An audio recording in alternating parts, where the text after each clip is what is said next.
अस्सलाम वालेकुम जी, मैं हूँ ऐनी खान सिंगर। उम्मीद रखती हूँ आप सब ठीक ठाक होंगे। मेरा बहुत अच्छा दोस्त है कासिम गुल, बहुत अच्छा सिंगर है।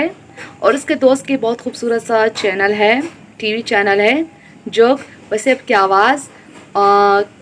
रिजवान हुसैन साहब बहुत बहुत माशाल्लाह बहुत हिम्मत है इन लोगों का, जो इन लोगों ने आप लोग के लिए चैनल खुलवाया है। और जब उसका सीईओ है वो है रिजवान कलंदरी साहब। इन चैनल को ज़रूर सब्सक्राइब कीजिए, शेयर कीजिए। और जिसको ज़रूरत है मीडिया में आने के लिए तो उन चैनल से नंबर उठाइए और डायरेक्टली उसको कॉल कीजिए। आप लोग के साथ कंप्लीट सपोर्ट करेंगे वो लोग इंशाल्लाह। और हाँ, चैनल सब्सक्राइब करना नहीं भूलना, ठीक है। मैं भी इंशाल्लाह आऊँगी इस चैनल में, बिल्कुल लाइव आऊँगी इंशाल्लाह।